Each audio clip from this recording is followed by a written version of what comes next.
This is a novel that chronicles James Joyce as he lies on his deathbed.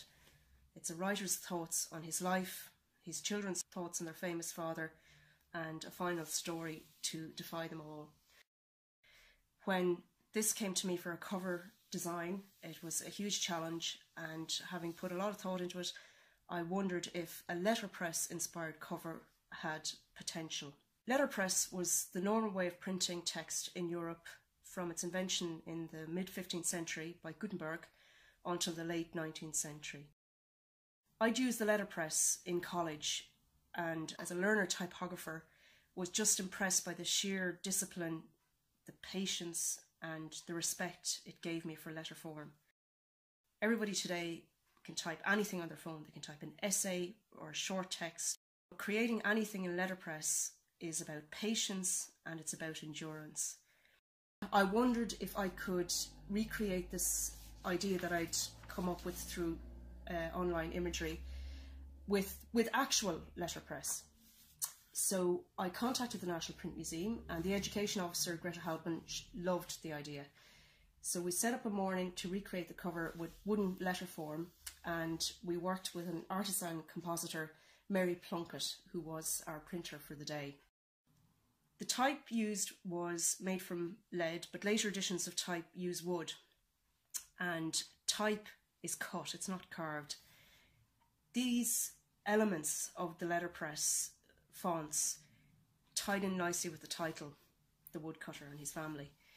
So I mocked up a cover approach based on some wooden type that I found online to try and get the idea across to the team in-house. I mixed a serif and a sans serif typeface. The serif represented traditional letter form and the sans serif was a contemporary modernist typeface. I wanted to spread the title out to fill the cover, so that's where the breaking of the word appeared. It was the fight between the serif and the sans serif that I thought created a tension that was a metaphor for what Joyce was about. So anyway, I presented the cover, and glory be, the approach was liked. Fitting letters, whether they're wood or metal, lead, into a chase, which is a frame, is like trying to fit a square peg into a round hole. You use furniture, which is a spacing tool, and allows the letters to fit into this chase framing device. So putting all of these elements together takes, it's like a game of, as I said, square peg, round hole, and trying to make it tight and trying to make it usable. This involved putting it together bit by bit to see a mix, as I said, of the sans serif and the serif type, which were slightly different sizes. So this is where the packing and the leading and putting the spaces and all the furniture around it came into play.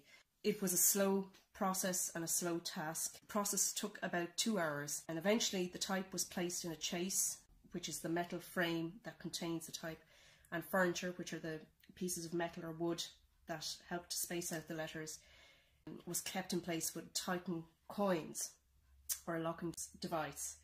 Coins, it's a wonderful word. It's like a lock that you tighten and loosen with a coin key, and it puts pressure on the letter form and the furniture so that it can almost be, it can be freestanding when you hold it on its side.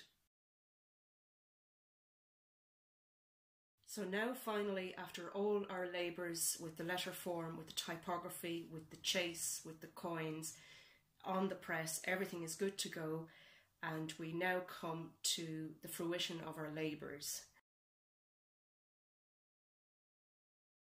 The press is inked, the type is set, and Mary just quickly puts, or slowly puts, a sheet onto the top of the rollers, clips it in place and rolls it through, and we have our first print.